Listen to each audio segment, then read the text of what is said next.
Hello, I'm Chuck. This is Josh. We're in Studio 1A. And you know what that means. It's time for another edition, not of Don't Be Dumb. No more. Not of brain stuff. Not of what the stuff. This day in history? Not of this day in history. But Internet Roundup. That's right. And since you said Don't Be Dumb, last one, tip of the cap, sir, to your newly retired internet show. Well, thank you for the great cameo at the end on the last episode. I was sad to see it go. Yeah, it doesn't matter. All good things come to an end. It ran its course. Every great artist knows to leave on a high note. Yep. Leave them wanting more. I left on the same neutral baseline note that I started on.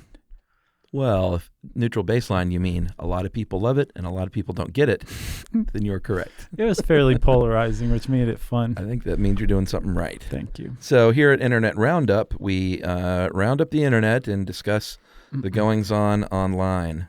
Specifically, whatever's on USA Today, right?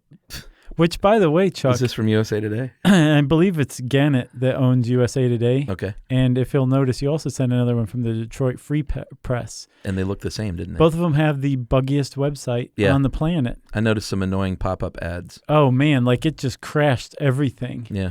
Not only were the ads pop up, the articles were pop up. Like screen and screen. It was like... So I'll avoid that from now on. It's all right. So this first one I found was a guy named Adam Moran, or is it Moran? I would say Moran. M-O-R-A-N? Yeah. A 30-year-old who was a competitive eater known for taking food dares and posting them online. Mm-hmm. And to celebrate his 1,000th YouTube subscriber. Which is, okay. Yeah? Yeah. He decided to take the challenge of eating what he thought would be 25 Big Macs in 1 hour. Yes, and he's a Britisher, so he was expecting to have to spend 75 pounds on Big Macs. Apparently, the McDonald's cut him a deal and said, hey, any publicity is good publicity, so we'll give you 30% off. Not bad. So he sat down. He said one of the great thrills about the whole thing was ordering in public 25 Big Macs at once by himself. Yeah, he said it was one of the most spectacularly shock-inducing things I've ever done, just to order it. Right. Then he sat down and ate them. Well, he did. He tried to, at least. He only got to 17, and he blew by the first... 15. Yeah, 15 in, 35 minutes? Yeah, and then it hit him. Yeah. 25 minutes for those last two. Yeah, somebody did the math on this, man, and basically he ate the equivalent of... 12,250 calories. Man. And 11 pounds of beef That's in an hour. probably pre-cooked weight, but still. 11 pounds of beef in an hour. That is really, really ill-advised. Yes, and in this article, he gets into TMI territory because he says, quote, "The terror didn't stop there. It just migrates south to my colon. 2 visits to the emergency room and a couple of appointments with my doctor later, and I'm starting to feel back to my usual self. 3 weeks later. 3 weeks later, after eating 11 pounds of beef at once. 11 pounds, not ounces. Yeah.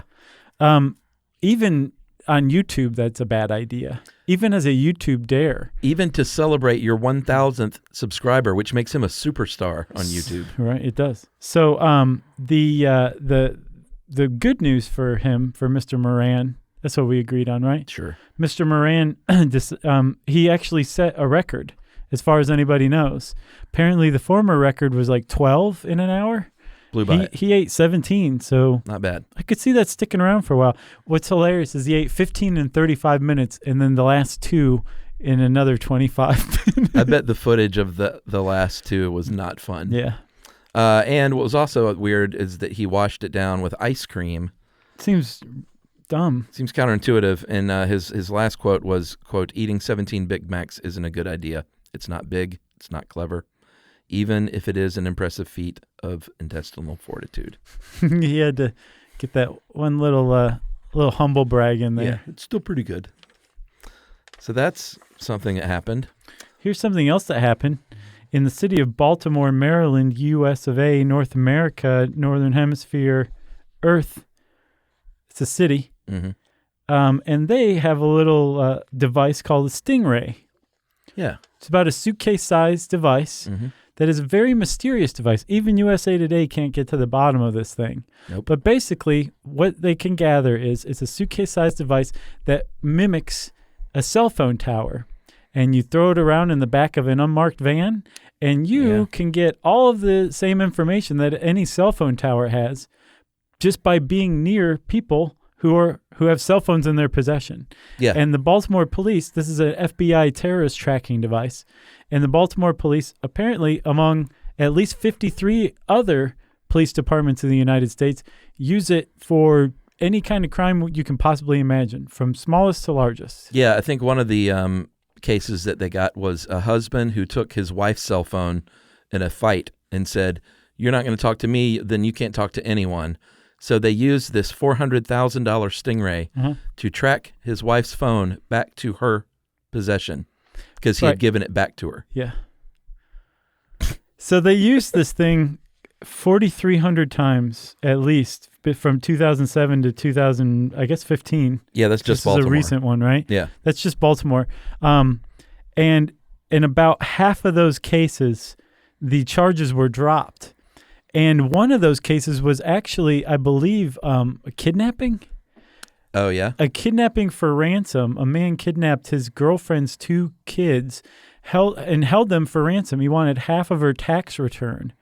And the cops found the guy, arrested him, and dropped all the charges on him. He walked. Wow. And the USA Today doesn't exactly come out and say it, but they seem to surmise that the charges were dropped because this kind of surveillance is illegal because it's warrantless. Yeah.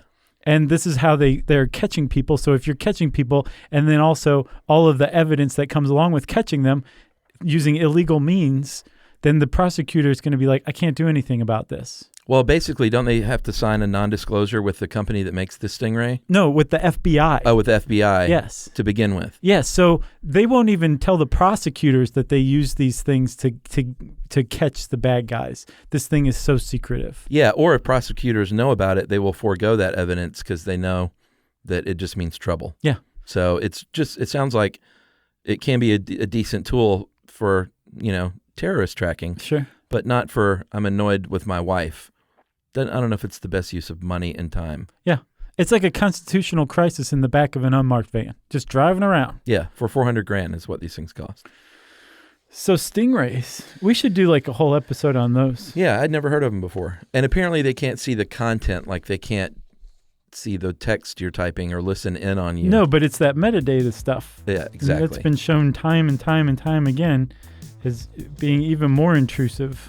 And again, it's surveillance without any kind of warrant whatsoever. They're just driving around in vans. Yep. Maybe they were inspired by The Wire. Man, that was a good show. Set in Baltimore. Stingrays, that's real policing. That is real policing. All right, that's it for Internet Roundup. Be prepared to fight for your legal rights and eat plenty of Big Macs. And we'll see you next week.